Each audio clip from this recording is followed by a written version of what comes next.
Table থাকবে। আমাদের জিরানিয়াতে 2টা কনস্টিটিউয়েন্সি আছে, আর 2টার জন্য 2টা কাউন্টিং হল থাকবে।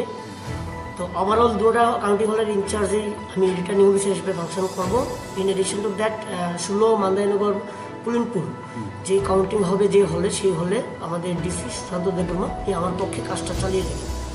তো আমাদের প্রত্যেকটা কাউন্টিং হলেই 6টা করে টেবিল থাকছে, 6টা টেবিল কাউন্টিং হবে, আরও টেবিল একটা, 7টা টেবিল।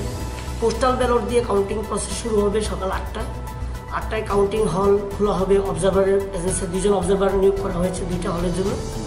একটাতে সন্তোষ দাস ডাইরেক্টর এসসি ওয়েলফেয়ার, আর একটাতে UK Chakma director secondary education. তো ওনাদের উপস্থিতিতে পলিটিক্যাল পার্টি রিপ্রেজেন্টেটিভ ক্যান্ডিডেট তাদের উপস্থিতিতে 7টায় আমরা স্ট্রং রুম খুলবো, সেখান থেকে প্রস্তুতি করবো আমরা, এবং 8টায় কাউন্টিং স্টার্ট হবে।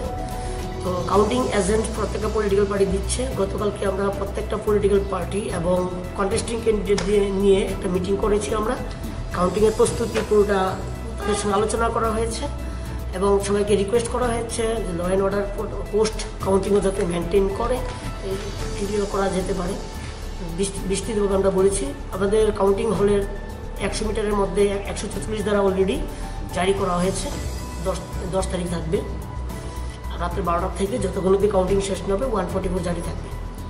In addition to that 100 metre হচ্ছে আমাদের cordon, first cordon, second cordon হচ্ছে স্কুলের একদম গেটের সামনে, কাউন্টিং হলে দরজা হচ্ছে থার্ড কর্ডন। ফার্স্ট এবং সেকেন্ড কর্ডন 2টাতে সিআরপিএফ জওয়ানরা থাকবে, in addition to Tripura police TSR. আর ফার্স্ট ইয়েতে স্টেট পুলিশ থাকবে, ত্রিপুরা টিএসআর বাহিনী থাকবে। তো যখনই আরও দরকার পড়বে সেটা কন্ট্রোল করার জন্য ল অ্যান্ড অর্ডার করার জন্য আমরা প্রস্তুতি নিয়ে রেখেছি।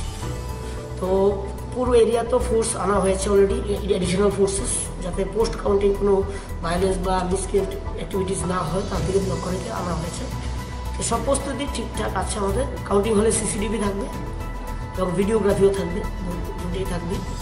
তো এইগুলির উপস্থিতিতে আমরা সকলের কাছে আবেদন করেছি, এখনও করছি, যে কাউন্টিং একটা প্রসেস, ইলেকশন অলরেডি হয়ে গেছে, মানুষের ভোটদান কমপ্লিট, এখন রেজাল্ট যেটা হবে সেটাই ঘোষণা হবে, সেটাই আসবে।